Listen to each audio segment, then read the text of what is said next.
Good morning, student. Today we will discuss chapter 4, motion. You are familiar with the word motion in our day-to-day life. We find several examples of motion, for example, walking, running, movement of vehicles, falling of a fruit from a tree, flight of birds. Motion इस word का मतलब हमें पता है कि जो भी object या पर्सन मूव हो रहा है अपनी एक जगह से दूसरी जगह, उसका प्लेस चेंज हो रहा है, तो उसको हम क्या बोलते हैं? That object is in motion.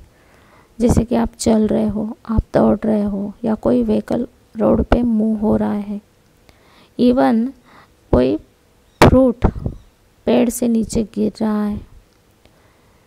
ये सारे एग्जाम्पल्स हमें क्या किसके हैं? मोशन के। इसका मतलब motion any object that change its position. We already know that all the things in our surroundings are always in motion, even when ourselves are not stationary at all times. Motion is the requirement for several activities and transitions, and so its study as well as analysis provide answer to many fundamental questions. हमें पता है कि हमारे आसपास की surroundings की जो भी चीज़ें हैं वो सारी मोशन में है, और हम भी and we our cells are not stationary at all time. और हम भी पूरा दिन या हमेशा ऐसे एक जगह रेस्ट पोजीशन में या स्टेशनरी नहीं रह सकते। बहुत सारी एक्टिविटीज़ हमें दिन भर में करनी है, और उसके लिए हमें क्या करना है? मूव होना पड़ता है। Motion is the requirement for several activities and transition, so its study as well as analysis provide answers to many fundamental questions. और ये जो एक्टिविटीज़ हम करते हैं, उस एक्टिविटीज़ की वजह से हम इधर से उधर क्या करते हैं? मूव होते रहते हैं। For instance, to understand seasonal changes, it is important to know about the motion of earth around the sun. यदि हमें सीजन्स जैसे ऑटम है, विंटर है, समर है, ये सारे सीजन्स क्यों होते हैं? That all of you know, it is due to the revolution of earth, movement of earth around the sun. Knowing the time taken by a vehicle to reach from one position to another, एक जगह से दूसरी जगह जाने के लिए हमें कितना समय लगेगा, ये भी हमें पता चलता है। ये फंडामेंटल क्वेश्चन है जिसके आंसर हमें मोशन से मिलते हैं। इसलिए हमें मोशन क्या है, कैसे उसको मेजर करते हैं, इसको समझना बहुत ज़रूरी है। Mostly we say that a body is in motion only if its position changes with time. हम हमेशा देखते हैं कि मोशन का मतलब है ऐसा एक ऑब्जेक्ट जिसका पोजीशन चेंज हो रहा है समय के साथ साथ, तो उसको हम क्या बोलेंगे? That object is in motion.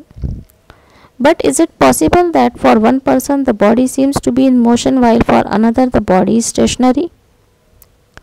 क्या ये चीज़ हो सकता है कि जो चीज़ आपके लिए मूव होते हुए दिख रही है, किसी दूसरे के लिए वो स्टेशनरी या रेस्ट पे लगेगी? हाँ, हो सकता है। Let us take example of the train and a person who is standing on the platform and the passengers who are sitting in the train compartment. Train के कंपार्टमेंट में बैठे हुए सारे पैसेंजर्स और एक पर्सन जो कि प्लेटफॉर्म पे खड़ा है। चलिए देखते हैं किसके लिए मोशन स्टेशनरी है और किसके लिए वो ऑब्जेक्ट मोशन में है। Now see the person who is standing on the platform when he sees, जो व्यक्ति प्लेटफॉर्म पे खड़ा है वो आपकी तरफ देख रहा है, तो गाड़ी जब तक खड़ी है तब तक आपके और उसके बीच का डिस्टेंस सेम है, और उसे लग रहा है कि आप भी क्या हो? एट स्टेशनरी या रेस्ट। जैसे ही गाड़ी स्टार्ट हो जाती है, प्लेटफॉर्म से आगे बढ़ने लगती है, तो आपके बीच का और उस पर्सन के बीच का जो कि प्लेटफॉर्म पे खड़ा है वो डिस्टेंस चेंज हो जाता है, तो वो व्यक्ति क्या बोलता है? That passenger is in motion. But उसी समय आप जिस सीट पे बैठे हो, ठीक उसके सामने पे सीट पे बैठा हुआ व्यक्ति आपको क्या लग रहा है? Eight stationery. आपकी ट्रेन चल रही है बट वो भी पर्सन वहाँ पे बैठा हुआ है, तो आप देखोगे आप दोनों के बीच का डिस्टेंस सेम है, जब भी ट्रेन चल रही है तब भी और जब ट्रेन रुकी है तब भी। मतलब आप बोलोगे कि that person who is sitting in front of you is at rest. But platform पे खड़े हुए व्यक्ति के लिए आप दोनों भी कैसे हो जाएंगे, जैसे ही ट्रेन चलने लगेगी, is in motion. I think that rest and motion term is clear to you. Motion में है तो वो किसी ऑब्जेक्ट के रिस्पेक्ट में, मतलब ये मोशन टर्म कैसी है, it is a relative term with respect to the observer. Platform पे खड़ा हुआ ऑब्जर्वर बोल रहा है कि आप और आपके सामने बैठा हुआ व्यक्ति मोशन में है, वही आप देख रहे बोल रहे हो दैट ऑब्जेक्ट और a person is at rest. On this basis, we can say that a body is said to be in motion when its position with respect to an observation point constantly changes with time. हमने देखा है कि कोई object की position change हो रही है, but किसके रिस्पेक्ट में, ऑब्जर्वेशन पॉइंट के रिस्पेक्ट में, ऑब्जर्वर के रिस्पेक्ट में। तो हम बोल सकते हैं कि वो ऑब्जेक्ट मूव हो रहा है। Any position can be considered as an observing point and it is called as a reference point. और उस ऑब्जेक्ट की कोई भी पोजीशन हम एक रेफरेंस पॉइंट के लिए, ऑब्जर्वेशन पॉइंट के लिए कंसिडर कर सकते हैं। जैसे कि आप घर से निकले हो स्कूल आने के लिए, ठीक, तो आपका पहला जो रहेगा पोजीशन या रेफरेंस पॉइंट रहेगा आपका घर, और आप आ गए स्कूल तक, तो आपने कितना, मतलब आपका पोजीशन चेंज हो गया और आपको कुछ समय पे लगा, मतलब your position changes with time. तो आप बोल सकते हो कि आप क्या हो, मोशन में हो, बट उस समय आपका रेफरेंस पॉइंट क्या हो जाएगा, आपका घर, और फाइनल पॉइंट हो जाएगा school. It is not easy to study the types of motion that we witness in our daily lives. हमारी रोज़ की ज़िंदगी में हम बहुत सारे मोशंस को देखते हैं और उन सारी मोशंस का स्टडी करना इतना आसान नहीं है। जब हम बोलते हैं कि कोई व्यक्ति चल रहा है, रास्ते पे चल रहा है, तो चलता है तब उसके पैर, उसके हाथ, उसका सिर, ये सारे मोशन में होते हैं। When a vehicle is in motion, जब कोई रोड पे गाड़ी चल रही है, तो वो गाड़ी चल रही है मतलब उसके गाड़ी के सारे पार्ट्स जो है वो भी मोशन में है। या बेस्ट एग्जांपल ले लो, जब आप साइकिल चलाते हो तो साइकिल चलाते समय आपकी साइकिल के व्हील्स, आपके पैर, आपका साइकिल का पैडल और उस साइकिल में लगा हुआ चेन, ये सारे क्या है, मूव हो रहे हैं, और सबका मूवमेंट या मोशन कैसा है, डिफरेंट है। तो हमें टोटल मोशन कैलकुलेट करने के लिए सब स्पेयर पार्ट का मोशन निकालना ज़रूरी है? नहीं, ये तो पॉसिबल ही नहीं है। तो फिर हम उस ऑब्जेक्ट का मूवमेंट या मोशन कैसे फाइंड आउट करेंगे? Let's see. Generally, different parts of a body are in motion in different direction and the distance covered by the body can be very large compared to its size. In this situation, to study the linear motion of an object, अब आप चल रहे हो, हाँ, हाथ की movement हो रही, पैर की मूवमेंट, सिर का मूवमेंट, वो कितना हो रहा है और उसको सारे इसको कैलकुलेट करोगे तो बहुत बड़ी वैल्यू आ जाएगी। ये तो पॉसिबल नहीं है। तो उस समय आप कितना चले ये कैसे पता चलेगा? उसके लिए हमें क्या कंसिडर करना है? दो रूल्स है इसके लिए, या दो पॉइंट्स है जिसको आपको ध्यान में रखना है। A point is consider as a representative of the whole object and the motion of this point along a straight line is taken into consideration.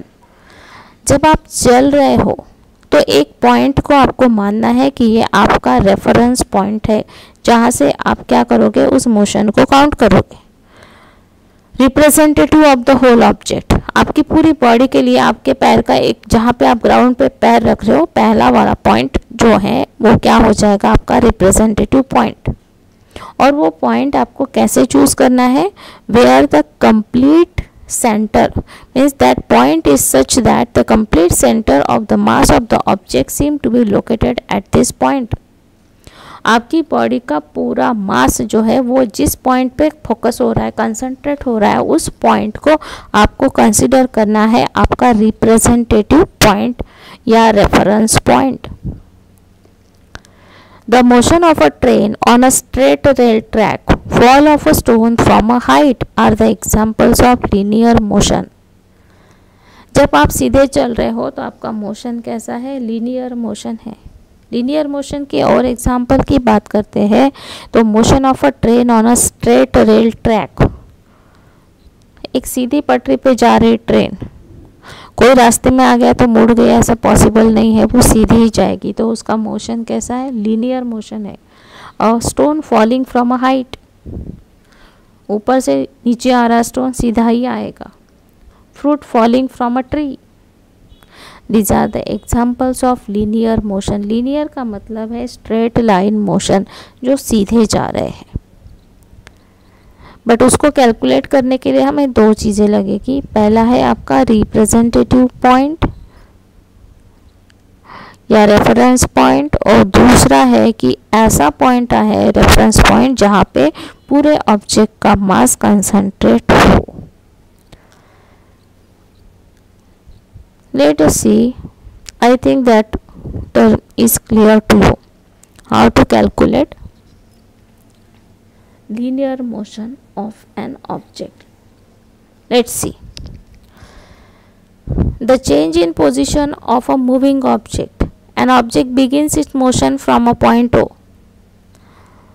यहाँ पे आपको point O दिख रहा है।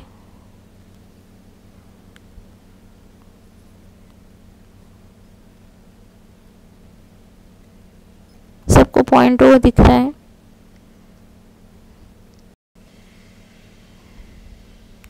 Point O is the reference point.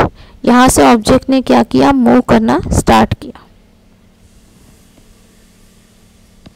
Now the object move from O to D. कहां तक गया ये ऑब्जेक्ट? ओ से डी तक, डी से सी तक, और सी से बी तक, ठीक, और बी से ए तक। The length covered from O to A, कितना डिस्टेंस दिखा रहा है? 50 किलोमीटर। अब ये क्या हुआ? रिटर्न आया। रिटर्न आया तो उसका पाथ कहाँ था? बी टू डी, मतलब ए से निकला बी, बी से सी, सी से डी, डी पे रुक गया। तो इसका रिटर्न जर्नी का जो डिस्टेंस है वो कितना हो गया? 40 kilometre. This is 10, then this is 20, 30 and 40। इस तरह से ये रिटर्न जर्नी का डिस्टेंस है 40, और जब ये पहले से निकला है तो वो है 50। तो टोटल डिस्टेंस कवर्ड कितना हो गया? 90 kilometre. The total length of the path covered by the object is called distance. आपने पूरा कितना आप मूव हुए, वो टोटल डिस्टेंस या टोटल लेंथ उसकी, क्योंकि हम लीनियर मोशन देख रहे हैं, तो total length of the path covered by the object, उसको हम क्या बोलते हैं? Distance. Clear? And it is 90 kilometre. But what is the difference between the object initial and final position? यदि हम ऑब्जेक्ट के पोजीशन की बात करते हैं तो उसका इनिशियल पोजीशन था ए, ओ, और फाइनल पोजीशन है डी। तो इन दोनों का यदि हम डिफरेंस लेते हैं तो कितना हो जाएगा? 10 माइनस 0 हो जाएगा 10 किलोमीटर। मतलब difference between initial and final position, और इस डिफरेंस को बोला जाता है displacement. Let us understand distance covered by displacement and displacement in more depth. अब डिस्टेंस मतलब होता है total length of the path covered by object, और डिस्प्लेसमेंट होता है difference between initial and final position of the object. Total path length आप निकाल लोगे, एक नंबर है वो, that number is magnitude, right? To represent the distance covered by an object, we only need a numeric value. Such a quantity is called scalar quantity. ऐसी quantity जो सिर्फ magnitude से एक्सप्रेस की जाती है उस क्वांटिटी को हम बोलते हैं स्केलर क्वांटिटी। और यहाँ पे यदि डिस्टेंस की बात करते हैं तो डिस्टेंस कैसी है, एक स्केलर क्वांटिटी, क्योंकि आपने 90 किलोमीटर बोल दिया। This information is sufficient to describe distance. उससे आपको पता चला कि डिस्टेंस कितना कवर हुआ है, 90 किलोमीटर। बट यदि डिस्प्लेसमेंट की बात करते हैं वो कितना है, उसका 10 किलोमीटर। तो आपको बताना पड़ेगा वो कौन सी डायरेक्शन में है, क्योंकि यदि हमने डिस्प्लेसमेंट 0 टू ए और ए से वो आगे चला जाता है तो डिस्टेंस कवर्ड चेंज होगा, पर डिस्प्लेसमेंट भी उसका क्या हो जाएगा, चेंज हो जाएगा, क्योंकि उसका डायरेक्शन क्या हो गया, आगे आया, मतलब पॉजिटिव है। लेट अस सी, अब इसको समझते हैं। To represent the displacement of an object along with magnitude, we also need direction of motion. जब हम डिस्प्लेसमेंट को डिस्क्राइब करना चाहते हैं या एक्सप्रेस करना चाहते हैं तो हमें मैग्नीट्यूड के साथ साथ डायरेक्शन की भी ज़रूरत पड़ती है। और ऐसी क्वांटिटी जिसके लिए डायरेक्शन और दो मैग्नीट्यूड दोनों की ज़रूरत पड़ती है उसको हम बोलते हैं वेक्टर क्वांटिटी। यहाँ पे देखो डिस्प्लेसमेंट है आपका, distance from O to A कितना है, 50 किलोमीटर, और उस समय डिस्प्लेसमेंट भी कितनी है, 50 किलोमीटर। ठीक, the magnitude of displacement and distance is equal. तो यदि हम मैग्नीट्यूड की बात करते हैं यानी नंबर की बात करते हैं तो डिस्प्लेसमेंट और डिस्टेंस दोनों कैसे हैं, सेम है। But if the object move from O to A and return back to O, यदि ये ऑब्जेक्ट ओ से आया ए तक और ए से वापस ये चला गया, फिर पहले ओ से ए तक आया और फिर ये ए से फिर ओ तक गया, तो इसका रिटर्न जर्नी कितना है, 50, और डिस्टेंस स्टार्टिंग में कवर हुआ 50, तो distance total length of the path कितना हुआ, 50 and again 50, 100 kilometre. But displacement ये देखते हैं तो डिस्प्लेसमेंट होता है initial position and final position. तो इसका इनिशियल पोजीशन क्या है, इनिशियल पोजीशन इसका ओ है, फाइनल पोजीशन भी ओ है, तो ये कितना आ जाएगा, 0, राइट। तो यहाँ पे आप देखोगे कि इसका डिस्प्लेसमेंट 0 है बट डिस्टेंस कवर्ड है 100 kilometre. I think that point is clear to you. What is the difference between displacement and distance? Distance is scalar quantity and displacement is vector quantity. It is the basic difference because distance is expressed by magnitude alone and displacement is expressed by magnitude as well as direction. हमें दोनों की ज़रूरत पड़ती है. I think that point is clear to you. What is motion? What is linear motion? Thank you.